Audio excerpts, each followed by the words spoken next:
My parents abandoned and ghosted me at my wedding 5 years ago, and now they want to reconnect after finding out they have grandchildren. My 29F husband, 30M, used to be my boss. About 9 years ago, I started working as his assistant. We spent about 2 years ignoring our mutual attraction for each other until we gave in. We then went to HR, who reassigned me, and the whole thing was strictly above board from the time we began dating.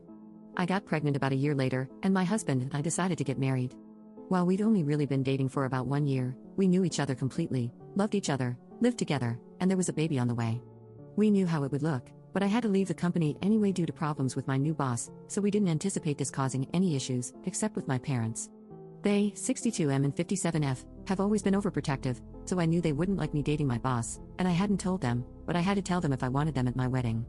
We decided to be mostly honest with them, about how it was strictly professional until it wasn't, how the second it got unprofessional we went to HR, how he had never taken advantage of me, but now we wanted to get married, and we wanted them there.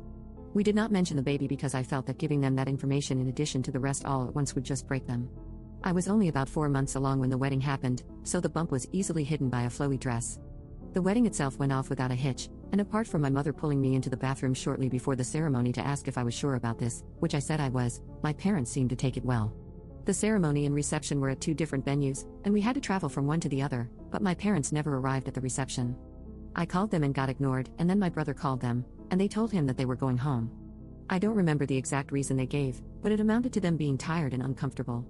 I tried contacting them after the wedding but found that I was blocked on everything except email, which I used to send them a long letter essentially saying that I'm an adult who made an adult choice, and I hope they can respect that. 5 years later, I have not heard from my parents since my wedding. My husband and I are not big on social media in general, but I recently posted something for our 5th anniversary in which I mentioned our 2 kids and a third on the way. Within a month of making this post, my parents left a voicemail saying they saw the post and, having had no idea that they had grandchildren previously, now want to meet them. I haven't responded, and there have been a few follow-ups since then asking why I haven't. I don't know what to do, but my gut instinct is that 5 years is too long, and it's about the kids, not about them respecting my choices or relationship. However, I can't help but feel that I'm being unfair, and my brother agrees because I told them in my email that if they could learn to respect my choice and my marriage eventually, then we could talk, and now I'm retroactively applying a time limit. Should I reach out to them? If I do, how should we go about rebuilding the relationship? Update 1. I asked to talk yesterday.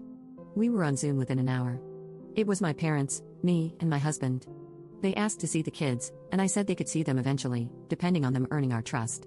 For context before I get into the next part, my husband is not white. I am though, as are my parents. I didn't think this was a race thing or that my parents were racist, and neither does my husband. We don't understand why they would want to meet our mixed-race children if they were racist.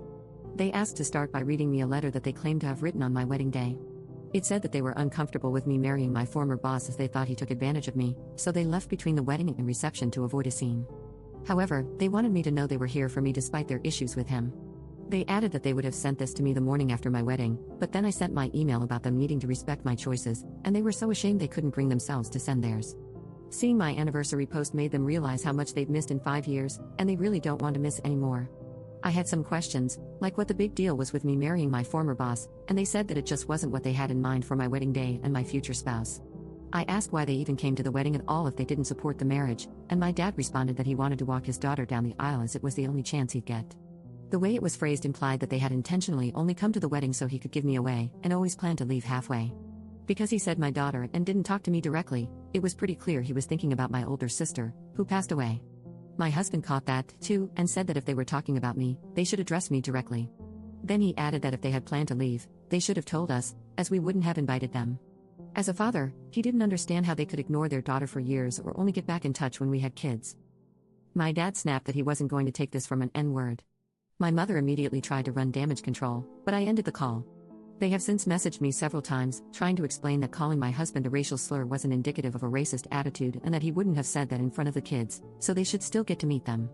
I've spent 5 years wondering how they were so offended by me marrying my boss that had earned no contact for half a decade.